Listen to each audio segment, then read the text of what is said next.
Good evening and welcome to the beginner introduction to Pilates session. This session is going to be a little bit different in that I'm going to talk through a lot of the theory and a lot of the purpose in what we do in Pilates. Quite often I don't have time for this when we're working through classes because we've got so much to get through and I want everybody to be getting stronger and to have the opportunity to do a whole hour. So this session is going to be a little bit more on why we're doing it and what Pilates is doing for us.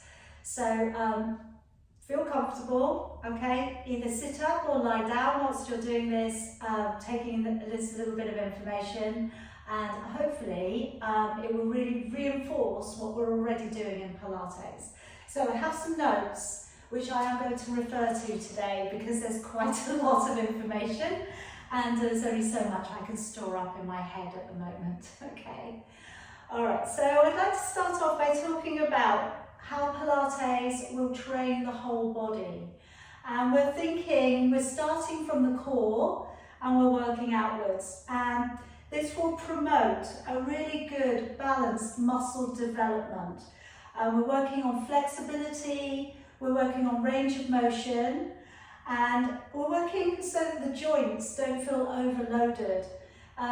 If you're a runner, which is amazing, fantastic work, the muscles will be worked in a quick fashion, in a concentric way. Great, okay, but the muscles may tighten from doing that kind of training. When we work into Pilates, we're working on eccentric work, an elongation of the muscle whilst working contraction on it. We also have a higher repetition of movement. So unlike yoga, we are repeating the same exercises over and again. We are working it in with the breath and with the usage of the core. So as we work through the practice, you need a great deal of concentration and focus to allow this to happen. Okay, so really what we're looking at doing here is developing a different skill set. Okay, and whilst training the body and the postures, we really become very absorbed in what we're doing, or so we'd like to hope that that's what's happening. So it's a really good way of switching the mind down into the body and just putting everything else on the back burner for a while. Okay, so you can really, again, hopefully think through your body's movements. When we're training also, we want to support the frame, okay, your skeleton. So quite often we will have lifestyle-induced changes upon the body, be it that you've had a desk-based job or be it that you've got habits, whereas you've got maybe an unequal balance of muscle usage within the body. So the great thing about Pilates is we're working the front and back of the body, we're working right and left of the body, and we're working it all equally. So often what we want to really focus on is how our alignment is being held as we're working through our positioning. If we can get all of this together, then we start to be able to move a little bit more freely. And it's not something that's going to happen overnight. So working into Pilates, it becomes more of a lifestyle, more so than just something that you can just do on your body once and then you're done. But the more you do it, the more you find that your body responds by becoming stronger and the range of motion, flexibility and strength will all get better. Okay, so a lot of what also we find problems with is the neck and the back.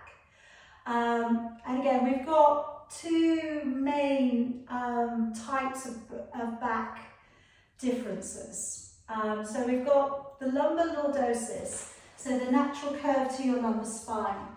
Now some people may have a hyperlordosis, in which case they may have a more extreme arch naturally on their back.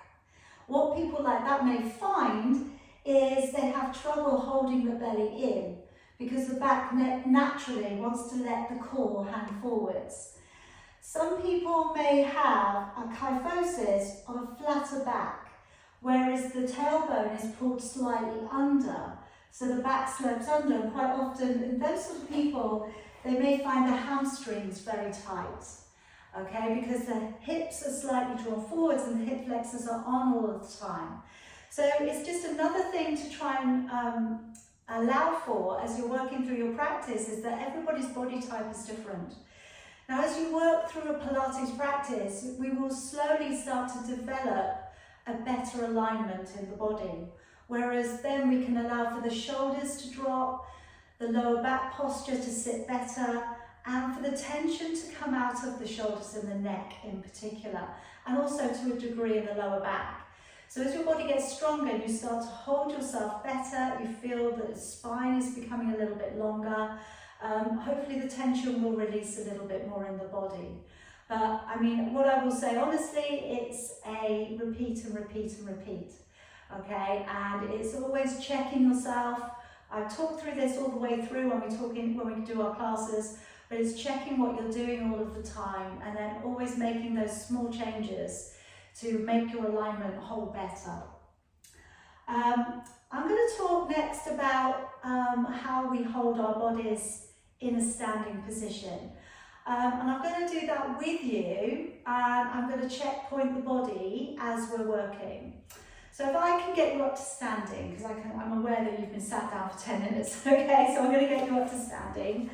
And I'm going to talk through how the body holds itself, and we're going to just check what our natural habits may be. So first of all, I'd like you to plant your feet so they're underneath your hips, and just spread out all 5 toes on each foot, and then just press down with your 3rd toe if you can. All right, just see if you can do that. And then push back into your heels and draw up with the arches of your feet. Now what you may start to find is you get a stiffening in the legs. When you do that, I now want you to soften the knees. So take a very gentle micro bend to the knees. Okay, now as we work up in towards the pelvis, I want you to gently rock forwards and backwards without bending the knees too much. And make it very subtle. So tucking under and then releasing back. Tucking under, releasing back. And then I want you to fall between the 2 zones. And when you do that, I want you to feel that your tailbone is extending away from you. So in your mind, you can't see the tailbone, but I want you to feel like your spine is extending downwards. I then want you to feel like your ribs are melting inwards, okay? Because sometimes, especially if we're a bit tense, everything lifts and the rib cage lifts. So try and melt your rib cage down. Now with your arms, relax your arms on your shoulders, and now try and draw your shoulder blades down into a soft V into the middle of your back. So just feel like you're drawing the shoulder blades down a little. And now in turn here now, you should start to feel the collarbone opens up a little bit. Now jut your chin as far forwards as you can. This is going to feel a bit weird. And then pull your head right back. So again, jut your chin forwards as far as you can, and then bring it back as far as you can. And then I want you to find a place in between, okay? And then from there, start to feel as if you have a piece of string attached to the top of your head, and that is being pulled all the way up towards the ceiling. And I want you to feel like that invisible string is drawing you up. Now hopefully now you feel a little bit lighter on your feet, because your body is starting to hold itself more comfortably. Okay, so it may feel a little bit alien, and you're probably getting a little bit tired just holding it like this. All right, but this is how we want to try and create the alignment of the body when you're on the floor, when you're working your postures. And just one little tip that I find really useful. When you're walking around, and you're walking up and down, going to the car, whatever you're doing, walking down the road, try to always keep your gaze eye-line level. What a lot of us do is we tend to drop down and we drop the head. Now as soon as we drop the head, we drop the shoulders and everything starts to stoop.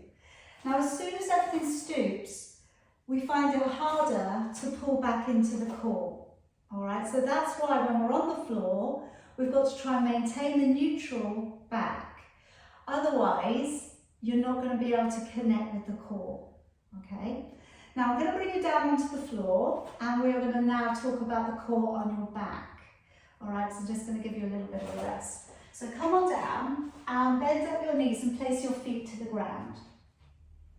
So already, note that you've got a neutral back, and note that you've got a relaxed position with your shoulders, your neck. Maybe you can wriggle your neck out, like I say in the class, and it's all about producing and bringing back in that better alignment to your body. So you may even want to rock your lower back a little forwards and backwards, okay? Just to clarify that neutral spine. Now I'd like you to place your hands around your rib cage. In Pilates, we're using a lateral thoracic breath, so I'm just going to talk through that first of all. As you breathe in, we look to try and allow the rib cage to widen. Now, you've got little muscles between each rib, your intercostal muscles.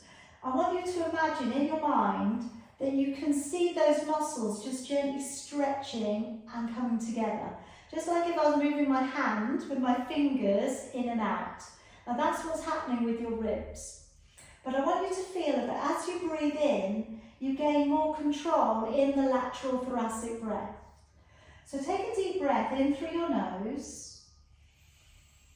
And then breathe out through your mouth as if you were blowing out a candle. And again, take a deep breath in through your nose. And then breathing out through your mouth. Now keep doing that, but I want you to try and breathe in and feel that the rib cage widens to the side and to the back of your body. And then as you breathe out, feel the ribs drawing back to normal. And again, as you breathe in, feel the rib cage widen to the side and back of your body. And then as you breathe out, feel the ribs draw back to normal. So really try and fill up the lung space. Remember, often in a resting breath, we're using very little of our lung space. And the lung space, if it gets increased, you will be able to take in more breath naturally. So even in a resting position, your breath rate will be increased, in which case you're going to be taking up more oxygen to the brain and you're going to feel a little bit better. So again, taking a deep breath in, and then as you breathe out, letting the ribs draw back to normal. Now I'm going to leave one hand on the rib cage and then place one hand on your tummy. Now as you breathe in, try not to let your tummy draw upwards. So as you breathe in, feel the ribs widen, but your tummy remain flat. And then as you breathe out, your tummy remain flat for the moment. And again, deep breath in, letting your ribs widen. And as you breathe out, letting the ribs draw back to normal, but you're keeping the belly flat. All right, now forget about the breath just for a moment. And I'm going to get you to lay your hands, both of them, on your belly.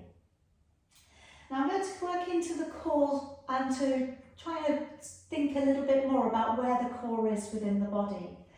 Now you have many layers of abdominal muscle. Okay, you have a surface muscle, rectus abdominis, and this would provide the six-pack on bodybuilders who make those muscles a little bit stronger, and they would stand forwards of the body. So you're probably familiar with what that might look like. But those are the muscles on top. Underneath the rectus abdominis, you have oblique muscles. You have surface oblique muscles and internal oblique muscles. Underneath the internal oblique muscles, you have the transversus abdominis, and that is the core strength. Now, the transversus is also linked up to your pelvic floor. So we have two ways of initiating the core within the body, and it's either to pull up on the pelvic floor. So to talk quite crudely about the pelvic floor, it's as if you're having a wee, holding on halfway and pulling up between your legs. All right, that would be the pelvic floor lift. With drawing back the transverse abdominis muscle, we would think of drawing the navel back to the spine. Okay, so try either of those or both if you want to. So you could draw up on the pelvic floor, pull up completely. You could then draw the navel back to the spine and pull in. Now I want you to go to 100%, okay?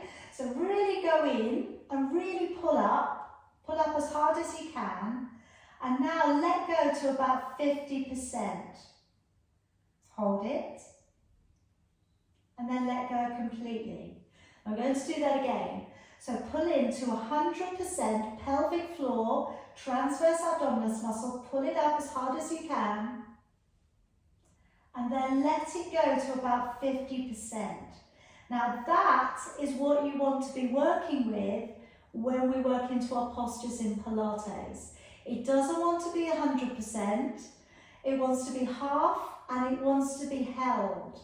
Now that's where the endurance of the core comes in, because quite often we're very good at just holding it for a short time and not holding it for a long amount of time, a long period of time. So that's one thing we want to think about. How are we doing it?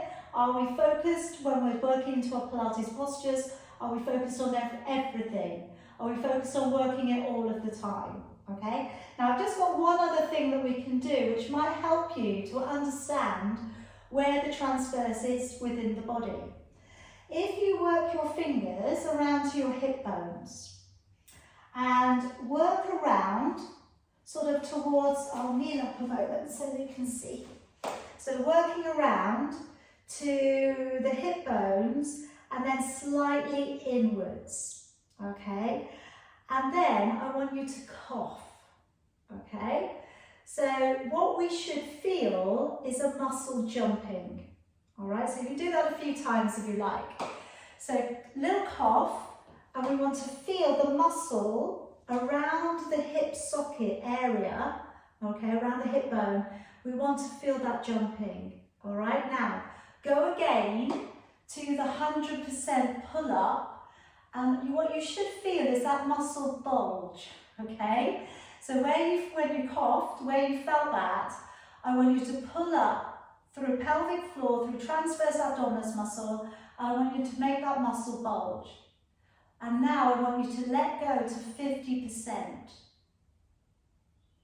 And now let go completely, because it gets really, really tiring, all right? Because where you're going is really into the deep muscle and using it as effectively as you can, all right? So this is without actually performing any exercises, okay? So I'm going to go next into the breath and also with the usage of your core. So now, as you breathe in, let your ribs widen completely. And as you breathe out through your mouth, blow out the candle and then draw up to about 50% with that transverse abdominis muscle and pelvic floor. As you breathe in, let go. Let the ribs widen, but keep the belly flat. And then as you breathe out, draw up from the pelvic floor and almost feel like your waist is pulling in tighter. It may even be, okay? Again, as you breathe in, ribs widen. And then as you breathe out, draw up from the pelvic floor, draw the navel back to the spine, and pull up to about 50%, okay? Keep going for me. And when we're doing this, the transverse abdominis muscle will contract within the body. The transverse abdominis muscle is also your internal back strength. So by contracting this, we feel from the front, but it's also working into the back. And it's a natural corset that wraps around the body from the back to the front. Ladies, when you have babies, the linea alba is the membrane that splits around the transverse abdominis muscle. Okay, so you may have a little bit of a gap there, all right, after having children. What we're looking though is the transverse abdominis muscle, even if you have had children, will start to become strong again after giving birth. So the muscle will start to wrap around the waist again, and it will start to pull in a little bit tighter. Okay, so we want to feel in Pilates like we've just put on our own natural corset. Okay, and that muscle is working within us, and it's working stronger, and it's supporting the body from the inside out. Okay, so with all of that, okay, I'm just going to work you into a shoulder bridge. Now this is a very therapeutic exercise for releasing the back muscles and for also targeting and focusing on the core in movement. And that is often why I will start with this position as a therapy exercise. So to start with, and again, many of you will be familiar with this, we're able to just about reach the heels with the fingertips if we rock maybe side to side. Some of you may meet them quite easily. I want you to check out that your feet aren't turning open. Remember when we stood up, we placed the feet directly underneath the body. So we don't have any sort of habitual turnout with the feet. Now when we start to ripple the back away from the floor, I'm talking firstly about the function of the exercise. We look to gently work the lower back upon the floor as if you have something underneath your back that you're looking not to crush. Then as you tilt the pelvis and peel the back away from the floor, we do this without clenching the buttocks, but we draw energy up through the thighs to generate a lengthening of the spine, drawing away from the floor. We keep the rib cage tucked in, so the ribs aren't flaring open as you come up. Then once we're at the top, we need to come back down again. So we're lowering down through from the thoracic area of your back into an imprint, and we draw back out to a neutral back where we have the gap beneath the lower back and the floor. So as we take a breath in, the rib cage widens. As we breathe out, carefully work the back towards the floor, but don't ram the back against the ground. Lift the hips away from the floor, but drive the energy from the core through the hip flexors up towards your knees. Breathing in, let the ribs widen. And as you breathe out, draw the navel to the spine or draw up on the pelvic floor and lower your back all of the way back down to the floor again. Breathing in, letting your ribs widen. As you breathe out, imprinting the back, peeling the spine away from the floor, drawing up onto your shoulders and up into your feet. Feel that everything is light around the shoulders and the feet. Breathing in, and then breathing out as we slowly lower down, vertebrae by vertebrae, into an imprint and back out to neutral. Again, breathing in, the ribs widen, and as you breathe out, imprinting the spine, peeling the back away from the floor. Try not to let your shoulders lift, all right? Try not to let your shoulders draw higher. Breathing in at the top, and then breathing out to lower your back down, vertebrae by vertebrae, taking into a soft imprint and back to neutral. We're going to do one more. Breathing in, and then breathing out as we ripple, peeling. Try not to clench your buttocks. We're trying very much in Pilates to target the core first and trying to switch out from using the body globally. Breathing in and breathing out, lowering the back down, vertebrae by vertebrae, into an imprint and back out to neutral. Okay, just take a little bit of a break. So just touching back on what I just said about working the body globally. From the moment you get up out of bed in the morning, your body is switched on. It's an instinct, it's natural, and you are going to work. You may be aware of achy muscles, but you'll be aware of working the body as a whole. When we come into our practice into Pilates, we are working the body as a whole, but we want to make our prime concern in that we're working from the central line of the body, and then the other muscles are joining in. All right, so sometimes maybe, especially when we're doing strengthening exercises like the plank or the side bend, just try and think, am I recruiting that core first, or are the other muscles taking over? Okay, and as much as it's great to work the rest of the body, sometimes maybe draw back and think about where you're going. So less of a sort of gung-ho approach and more of a mindful interaction with your body into the postures. Now if I could get you to slowly roll to one side and come around to seated. I'm just going to draw you around to a seated position just to open the body up again. I'm not going to take it through any more than this today.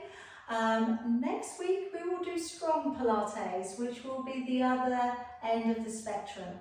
But I want you to really try and, all of you I know have done lots of practice before, but sometimes less is more. Okay, so even if you've done a lot of practice in the past, just try and sometimes pull back and execute the position as technically and in the best alignment that your body can work with today. All right, and I do say that again because your body is changing all of the time. And today is the best that you can do. As we say in yoga, we give it our best, and that is the best and is fine. All right, so as you move on and you change, different things will change for you and you'll feel differently about it. But I'm going to leave it there today because I've talked a lot. Okay, but hopefully there's maybe one tiny bit of that you found useful. Okay, all right, well done everybody.